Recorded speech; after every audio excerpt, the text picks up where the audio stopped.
New controversy tonight over the assassinations of two NYPD officers and the response we're seeing on a national level. While the president and the attorney general have weighed in with written statements on the murders of these two cops some 9 days ago, we have yet to hear from either man on camera, despite their sometimes instant reactions to cases involving alleged police misconduct. Chief White House correspondent Ed Henry is live in Washington. Ed?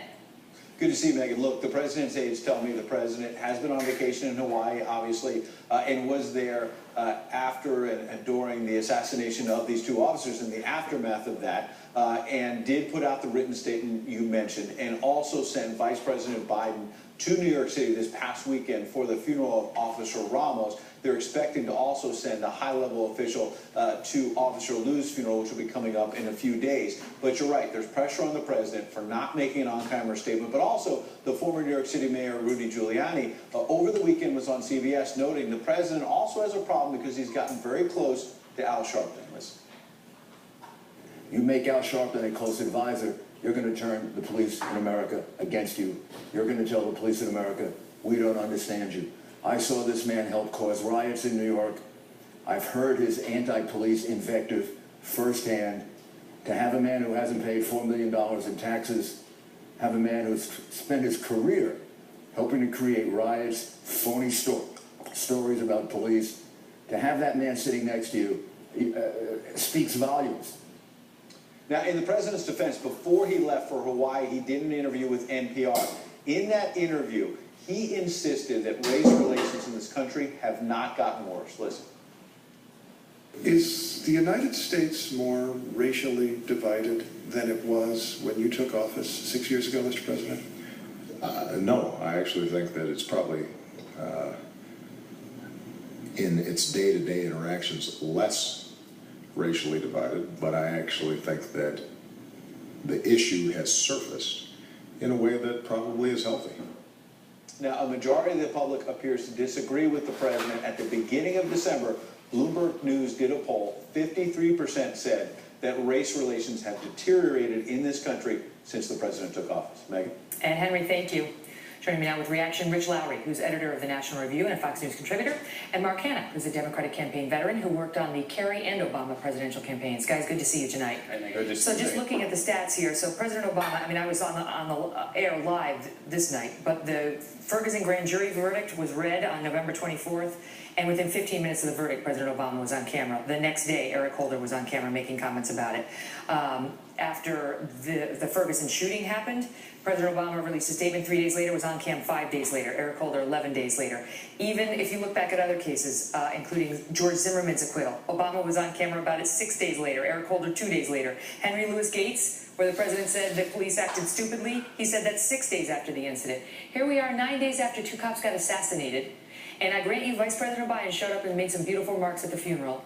Where's the president, Rich? It's a complete no-brainer, and it's no excuse that he's on vacation when he can't find a camera. There are all these reporters out there waiting for something to cover. As we're seeing cops being assassinated, not assassinated, but attempted ambushes and attacks in other cities. Right, so if the Ferguson non-indictment is a national story, if the Garner non-indictment is a national story that he has to comment on, the assassination of these two police officers is a national story as well that deserves a statement on camera from the president, defending the police and honoring the commitment and sacrifice. What an opportunity he has here, Mark, to tamp down the temperature a little, to speak to the country and say, hold on. Right. I'm not saying that they can affirmatively link what happened in LA or Durham to these, or today in Tampa, to what happened in New York City. But wouldn't it help to have the president come on and try to lower the temperature? Certainly. And if I were advising the president right now, I don't think it hurts at all, and there's not too much effort required to come out and give a statement. Not doing it. But I want to be very clear. What you described as the moment that they would instantaneously make these comments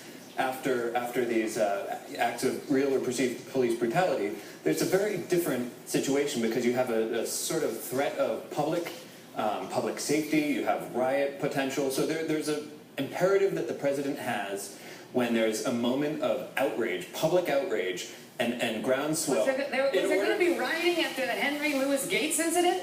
No, but that was a very different issue, and that was also, That was a case in which he got out there on camera 6 days later and said the cops acted stupidly. It was a case where the cops looked at it. 6 days later, and and he he was had very quick to comment. and he had Henry Louis Gates and the police officer over the White House. It It was a turned very into a different disaster situation. for him. I mean, the question is, Sure. this is what we're getting at. Whether these cops have a reason to believe, as Mayor Giuliani suggests, that the White House has sent a message, we don't like you.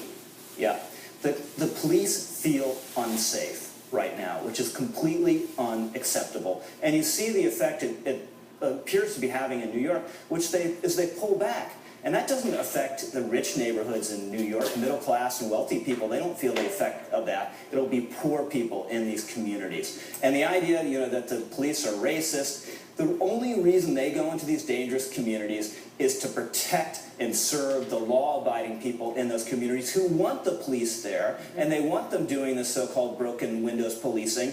What are the offenses that we're now going to let go? What would you want people, urinating in public in your neighborhood, or drinking in public in your neighborhood? I'm going to give you the floor, but just so the audience knows, Mayor Giuliani, when he was mayor, and Bill Brenton, who's now our police commissioner and was under Giuliani as well, cleaned up this city, which used to be in such terrible shape, by the broken windows rule, by not allowing graffiti to stand or broken windows to stand. They figured start at the edges, and then neighborhoods will get better, and police will care, or people will care more, and it worked. Go ahead. But one of the byproducts of that, and I think Commissioner Bratton, who's still the commissioner, doing a heck of a job in defending Mayor de Blasio right now.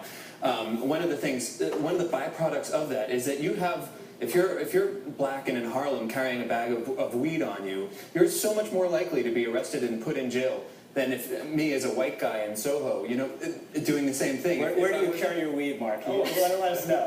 What neighborhoods do you carry your weed? What did you make of those cops turning their back on the mayor, the message they were trying to send? I agree with